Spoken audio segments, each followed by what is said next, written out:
And welcome back, everyone. Welcome back to the elimination match, to our first elimination match here of Group A.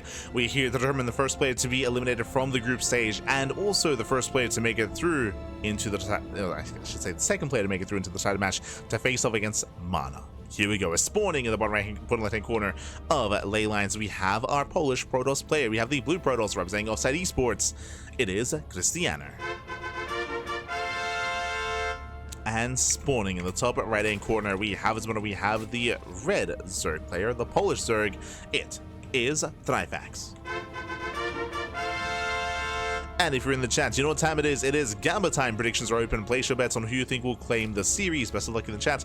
As a reminder, this is a best of 5. From here on forward, best of 5s. A best of 5 elimination match and best of 5 decider match as well.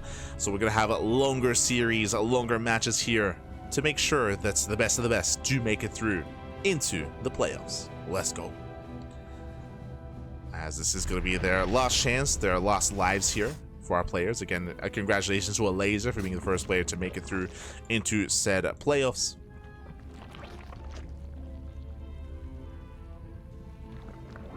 As Krystianer does come in for the scouts. Again, it's going to be Hatchgas Pool, standard opener out of Trifax.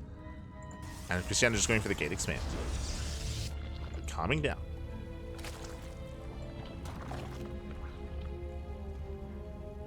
We are going to be calming down here.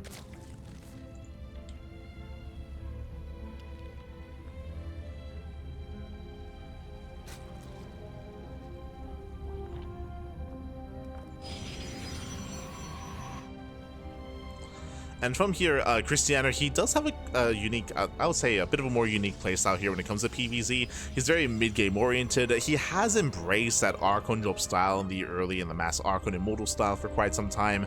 But in recent weeks and recent months, he has been going for more standard play as well, going to his third base, into plus Blink Stalker, into Mass Stalker, into a more robust mid-game. That's typically where Krystianer does thrive, in said mid-game, if he can get there. Meanwhile, from Trifax, I'm curious to see if he's inspired. Is he inspired by a Laser? A Laser did nothing but all-ins in his series. We'll see if Trifax does the same.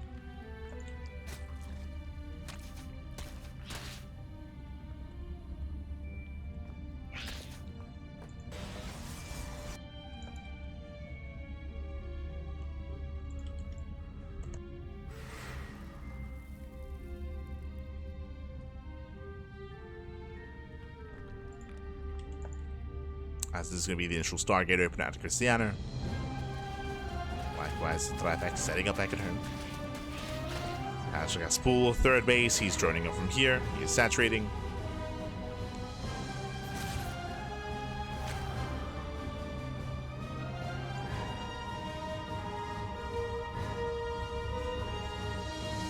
And personally, I'd be looking forward to seeing more of a mid-game, more of a back and forth setup here. Getting into our 3 base economy, getting to our 4 bases. We'll see if we can get there.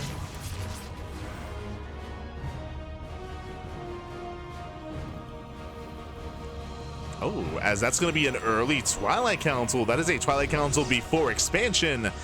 Okay, now if this was any other player, I would say Glaive Adepts. For gate. This screams Glaive Adepts actually from the side of Krystianer. But I do know that he at times can be one to try to go into a Temple Archives into Archon. But if that was the case, we'd see a Robo. True. Like there'd be a Robo here if it was going to be Archon play. So there should be Glaives. As he is going for a very delayed expansion. Nexus is now going to be on the way. Yep, there we go. Glaive Adepts. Now, what I will say is that this third base is very late, so I don't think this was hidden quite well. I would say that Trifax, if he's aware of his timings, he should recognize that something is wrong. That yes, there's an Oracle, it's a Stargate opener, but the third base is very delayed, and something is a little bit off about that, considering that he didn't delay the third base himself. He pokes in, he gets eyes on the third. Does notice its timing.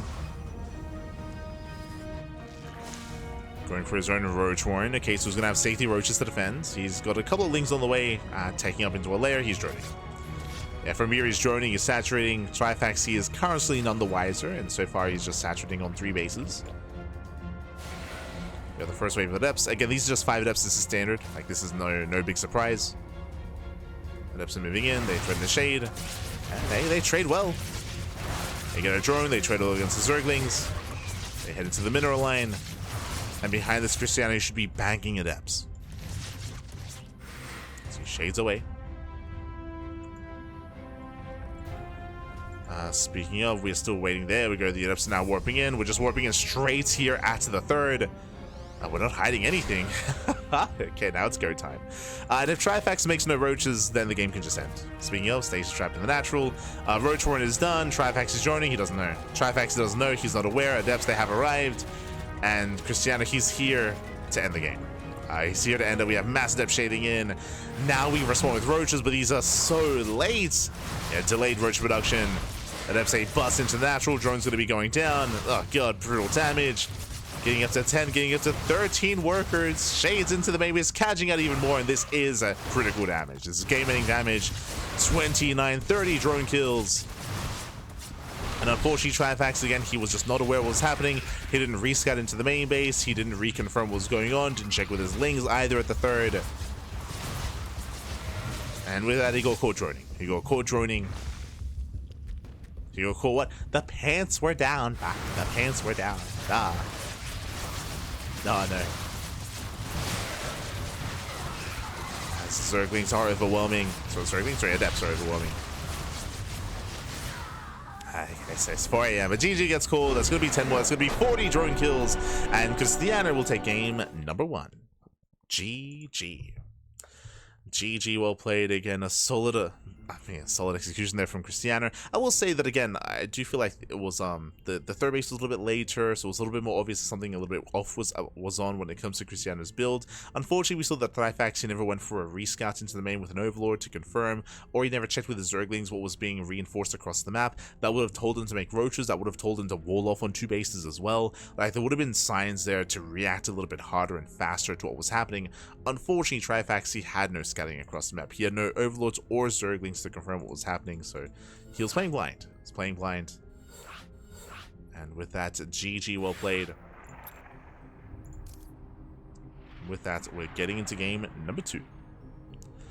And we'll see if Trifax can recover. And we'll see if Krystianer has something else in store for us as we are loading into Tokamak. Tokamak, of course, being one of the larger maps in the map pool. Larger map, a lot of bases. We could experience a longer game here. Maybe, possibly. Let's go.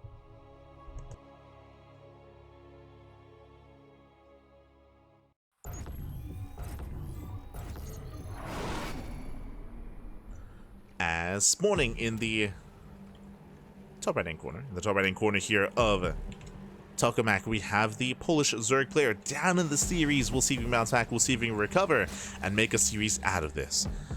Ooh, it is Trifax. Trifax. And spawning in the bottom left-hand corner, we have his opponent. We have the Polish Protoss player, the blue Protoss representing Offside Esports. It is Krystianer. Here we go. And again, as a reminder for greater context here, the winner of this series will advance on a face-off against Mana for that final chance to make it through into the playoffs. What's it gonna be?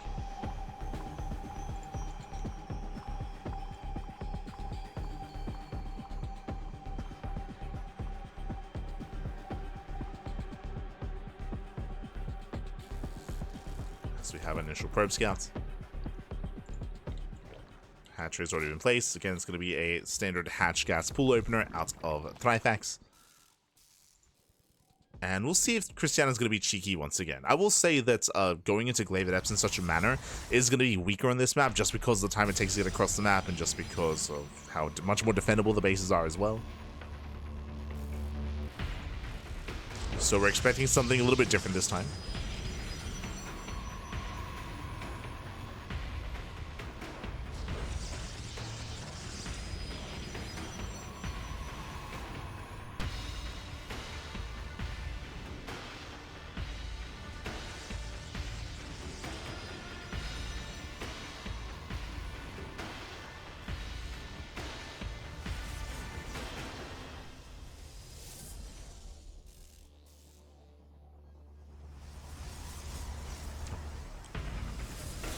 Go.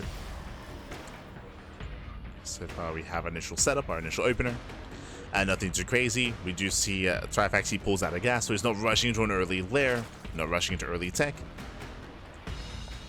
And we have our initial Stargate out of Krystianer. Interesting location. That's what I will say. Oh, true. Sorry, my apologies. I didn't even take note of the initial opener. The high ground wall off with the low ground Stargate. That's not standard at all. I do apologize. I was just no. I was too busy hydrating. Ay. Didn't notice the craziness that was happening here. Now, this tells me that the natural's more exposed, and that means that Trifax could be more aggressive here to try to punish this wall, to try to punish the tech as well. Even if we had a wall set up, I mean, the Stargate's exposed. I feel like Trifax should attempt to punish.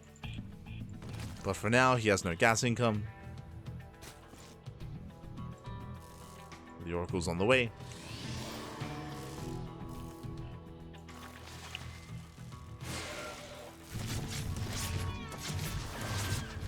So you poke in, getting one drone so far, shedding into the main, getting up to 2, getting up to 3. That's an okay start here for Krystianer, getting 3 worker kills as he should lose both adepts. And we should see Trifax immediately counterattack. With those adepts going down, that tells me the third base is going to be that much more exposed. Yep, here come the Zerglings going for the counterattack. Meanwhile, that's going to be a Robo here on 2 bases. Robo into Twilight Council. If you remember, we actually spoke about this build last game. Remember, we said when we saw the Twilight Council, I was like, this screams Glaive Adepts. But we have seen Krystianer enjoy Archon-based openers if we saw a Robo. Now we're seeing it here. Robo into Twilight Council. This does scream Robo, Twilight Council, Templar Archives into Archon drop. Into a third, not a 2-base all-in. As Lynx are poking forward, the Oracle does race back home. Only one? Yeah, only one Oracle to defend. Oof. Yeah, shaky defense here from Krystianer. Twilight Council is done. Again, we're expecting a Temple Archives. Yep, there it is. Temple Archives on the way. As I mentioned, Archon drop. This is an Archon drop based opener. And from here, Krystianer should be expanding. It's going to be Archons into Charge, into Immortals, into a robust ground army. This is a style that the Polish Protosses are known for. I'm referring to Krystianer, Mana as well. Geralt, Rodzin, some of the others, they messed around with it a little bit. But it's a build that did permeate throughout the European region. I want to say like maybe a year ago. Maybe like start of the year. It's quite trendy.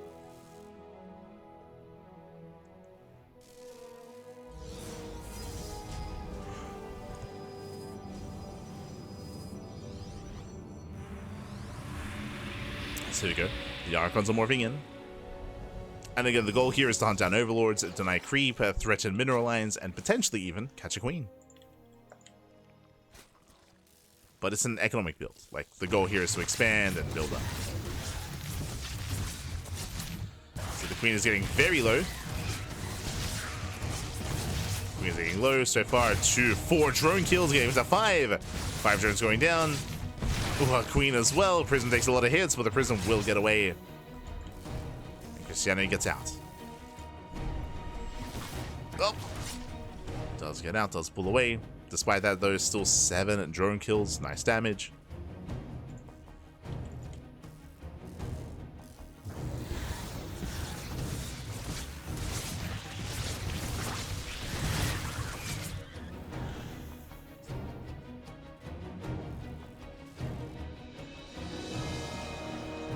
Krystianer does rotate.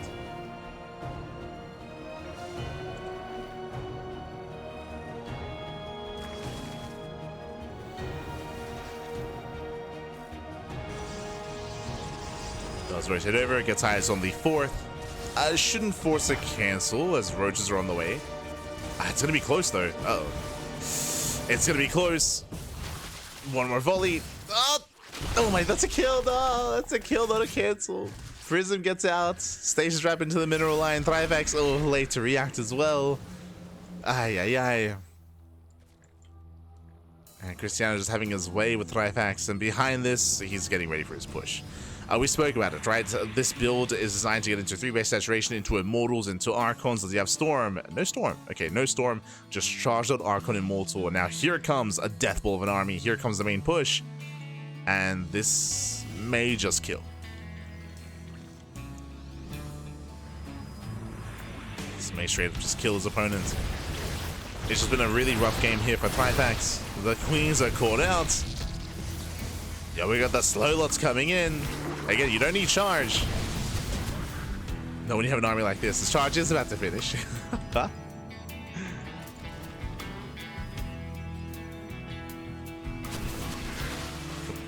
As again, Zelsa just hit a tank. It's the Archons and the Immortals that deal the real damage.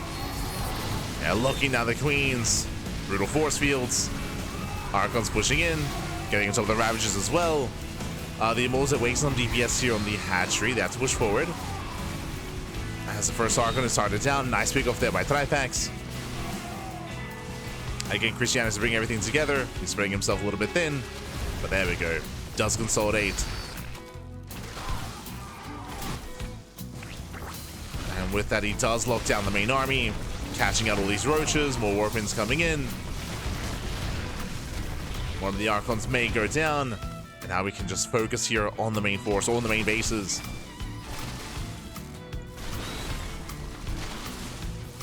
As we mentioned, Krystianer did spread himself a little bit too thin, but overall he should still have enough. Yeah, the controller's there, the Warpins are there, gets into the mineral line, and chases down the roaches. They get turned away. More Archons reinforcing. Oh, sentries are exposed. So a little bit of a messy execution here from Krystianer for sure. He's putting out some key units. But overall, like, it doesn't matter. Overall, he's got plenty to work with. It's fine. It's perfectly fine. Takes out the Roach Warren. Roaches are coming for the surround. That's what the Archons are for. Voids are being pulled into Archons as well.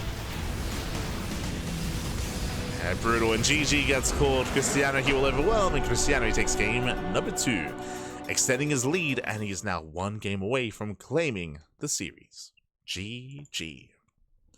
Unamas, 1 more game is all he needs, and we'll see what Krystianer goes for in game 3. Game 1, he went into Glaive Adepts. Game 2, went for the Archon drop into the 3-base push.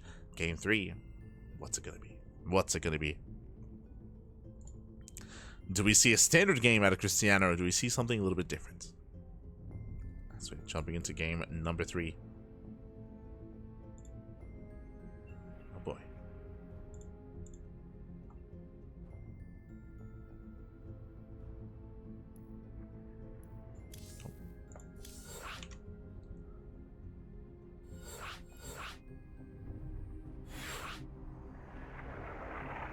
That third game, it's going to be on Maganatha. Okay, one of the larger maps in the map pool.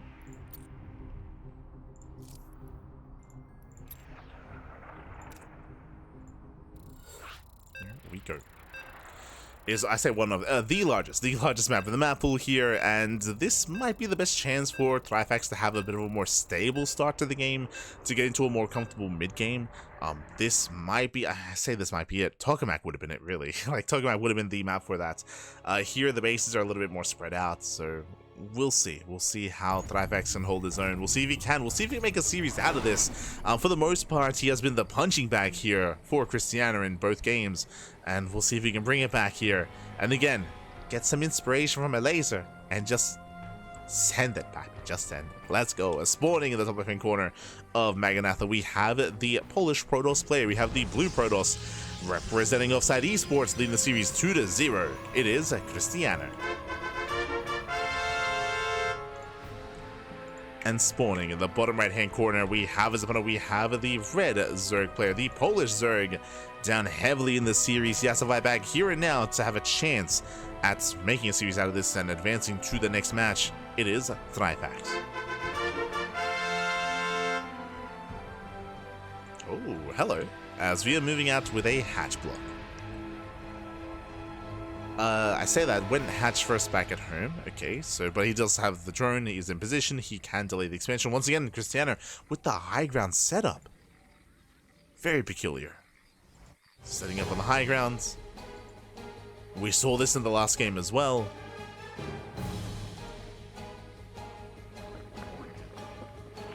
Herb Scout does confirm the hatchery. Again, Krystianer is terrified about like a 12 pool or something. Hatch block has been thrown down, and Krystianer, his build is going to be delayed. A delayed build here by Krystianer. Going to be an inefficient start. It's going for a 2-gate response. So 2 gateway Cybercore as well. And Trifax is going a hatchery pool into delayed gases. So later gas here from Trifax. Trifax will have the option here to finish the hatchery. He will have that option if he wants to delay even further. Personally, I prefer if he cancelled. Just so we can afford queens and build up back at home, but we'll see. We'll see how hard he commits. As the pool is still not yet done. And again, the hatchery should be cancelled. Especially with this much damage being dealt, for sure. Second Zelda has arrived, Adepts are amassing as well. And this is the dangerous thing about going for a hatch block like this is you're forcing out a response. You're forcing out Zelda, you're forcing out Adepts, you're forcing out an army. Ooh, and he lets it finish. Okay. Does let it complete. That's going to be quite a hefty loss there for Trifax. He's making a couple of Zerglings, and ideally that delays a little bit, but it's only 2 things. I'm not too fond of this. I mean, sure, it delays the base even further. But here comes Krystianer. He's pushing. And this doesn't look like a lot, but considering the game state, I mean, Trifax, he has nothing to defend. He has queens. I should say 2 queens. He has 2 queens to hold on. He has no Zerglings yet. There we go. 6 Zerglings are on the way, and he needs these Zerglings. Otherwise, the Adepts, they can just shade past the queens and bust into the mineral lines.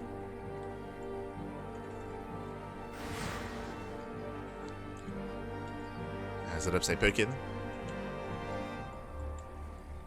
They poke in. They get eyes on the expansion. And he's going to force a cancel.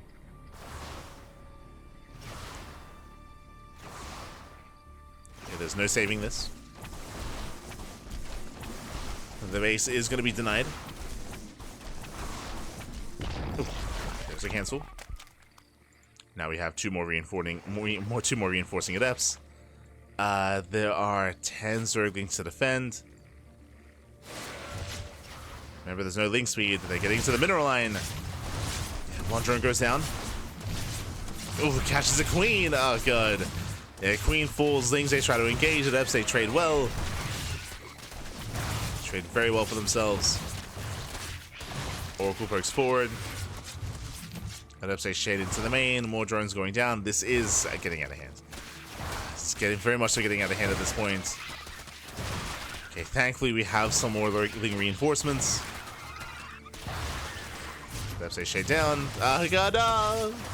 They cash out more drones. 5, 6, 7?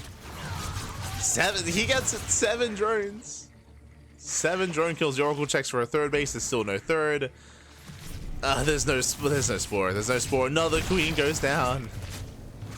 Another queen. And another? Oh my god. And both Oracles get away. Behind this, Krystianer, he has not expanded. He's staying on 2 bases. He's rolling up. The Lings, they come in to harass, but there's nothing to harass. And the Oracles, they make it back. So looking at the trades here, it was 4 Adepts and 2 Zealots for 7 drones for... Oh, that was a... Of course, that was a kill! That was a kill, not a cancel on the... Oh, right. That was on the other base. Right, true. For a moment, I thought it was the 3rd. But they killed the hatchery, killed 22 Lings, 3 queens as well. Brutal losses, and the cancel on the 3rd. Trifax pokes in, but he shouldn't get anything here. Overlord into the main.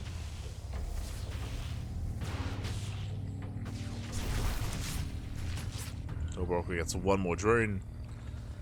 And Trifax is in a worse position. He's down economically. He's now teching. It's going to be a late lair. I mean, the game itself is just a little bit wonky just because of the early game. So the lair is late, but also the blink is delayed as well. There's no forge, no +1. So it's an awkward game state. But Trifax, his supply block. Does he have any Zerglings? He has 4. Oh no, he has 4 Zerglings. He's got 8 more on the way. Adepts are moving in. there's not much to deal with the Adepts. No saturation at the third base. He could have committed, actually. But he will play a little bit more reserved. As Oracles, they pick up some gas mining workers.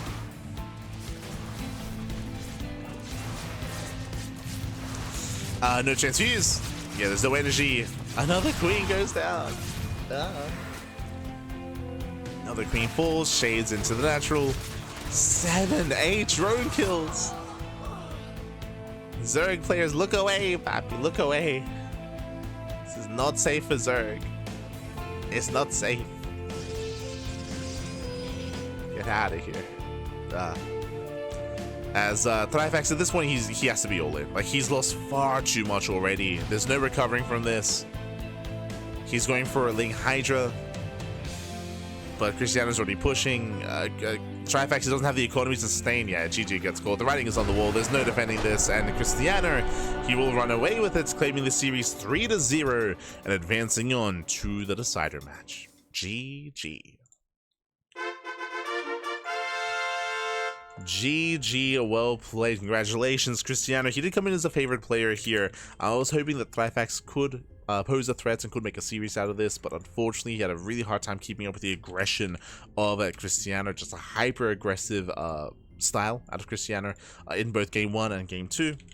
I say hyper aggressive, I say aggressive. The builds themselves, unfortunately, we saw that Trifax just had a hard time really keeping up with them, and it just snowballed out of control. Krystianer, he wasn't like as crazy committed all in as, say, Laser was in his matches, but still, some more dedicated builds here from Krystianer. Game 1 going into Glaive Depths, and game 2 opening up Archon drop into the 3-base push, and we saw that Trifax just was whittled down over time. Couldn't quite hold on, couldn't quite defend. GG well played. Trifax, he's now out of the tournament, but a shout out to Trifax for, of course, competing for qualifying for the main event, for this event, for making through the qualifiers. Does meet his ends at the hand of Krystianer, but Krystianer, he's one of the stronger players in Europe, not even just in Poland, but in Europe proper as well. So GG, no shame going down to Krystianer, as we're now getting ready for our next series. Up next, we're going to be going on a short break, and when we come back, we'll have the final series of the broadcast, a best of 5 between Mana and Krystianer. It's time for the rematch. Let's go. We'll get into it. We'll see you soon after the break. Oh, see you soon.